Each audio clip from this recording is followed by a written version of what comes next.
thoja pikërisht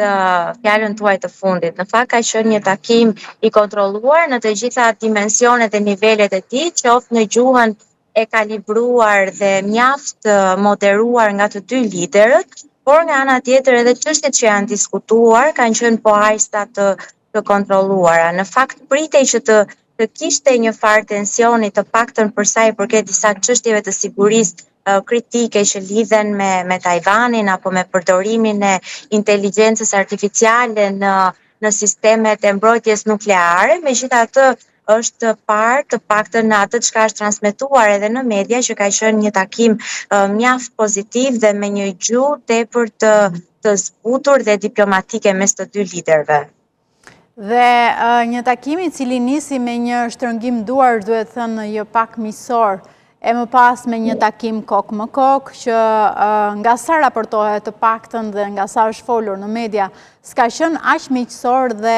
me deklaranta publike për forcim të bashkëpunimit mes të dy vendeve. Veç të qenurit si vizitë historike, si pritet të ndikojë ndoshta kjo vizitë në rendin botror?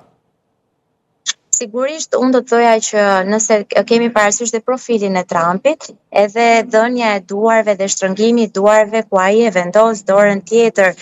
sipër edhe presidentit të Xi Jinping, në fakt tregon një tendencë për të treguar dhe artikuluar supremacinë e Trumpit edhe në Kinë. Megjithatë, unë do të shtjelloja 3 pikat kryesore të këtij takimi dhe efektin që ajo do të ketë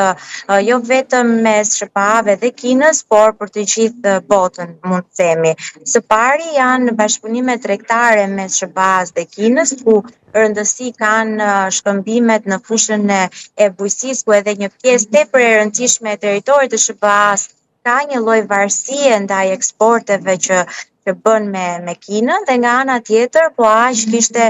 zinte një zë të rëndësishëm edhe çështjet për sa i përket turizmit apo dhe bashkëpunimeve të tjera, ku më kritikja do të thoja unë ndërto ka të bëjë pikërisht me këtë garën që përflitet aq shumë për sa i përket burimeve natyrore dhe mineraleve të rralla. Dihet tashmë që Kina është në avantazh dhe është në avans në krahasim me Shtetet e Bashkuara të Amerikës për sa i përket zotërimit të elementeve të rralla në të gjithë globin, mund të themi, qoftë në kontinentin afrikan apo në Amerikën Latine, po ashtu edhe në territore të tjera, gjë që ka një përparësi në krahasim me SBA-n vetë, dhe vetë presidenti Trump është i interesuar në këto shkëmbime tregtare, qoftë për litiumin apo edhe për burime të tjera. Së dyti, siç e përmenda edhe pak për sa i përket çështjes së Tajvanit, ende mbetet një çështje kritike në marrëdhëniet të dyja vendeve. Do doja shumë që të përgëzoja në fakt në këtë rast aftësi diplomatike të paktën që janë treguar edhe nga presidenti Xi për sa i përket edhe referencës që ai bëri kurthit të Tupiditit, ku në fakt me shumë diplomaci jep një mesazh vetë liderit më të rëndësishëm të globit, pra vetë Trumpit dhe SBA-s, që në fakt ngjitja dhe ngritja e një superfuqie të re nuk do të thotë domosdoshmërisht një luftë apo një konflikt potencial nga superfuqia që është xha e afirmuar tashmë sikurse është SBA-ja. Në këtë sens mendoj që dhe për vetë presidentin Trump nuk ka rëndësi një eskalim apo qoftë edhe vetë statusi i pavarësisë së Tajvanit ndaj Kinës, në fakt edhe nga SBA-ja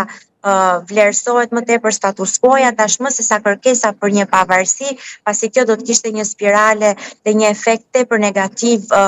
në terma luftarak mes të dyja vendeve, çka që as SBA-ve vetë nuk i intereson. Për sa i përket çështjes së tretë, ka të bëjë pikërisht me përdorimin dhe rregullimin, le të themi, e një kornize rregullatore ligjore për sa i përket rregullimit të inteligjencës artificiale në termat e armëve bërthamore, pasi një nga çështjet më të kontestueshme për sa i përket armëve bërthamore ka të bëjë pikërisht me faktin se sa kohë do të ketë një qëndërzim tek individi dhe tek aftësia e individit për të analizuar dhe vlerësuar, ku algoritmi nuk do të zëri vendin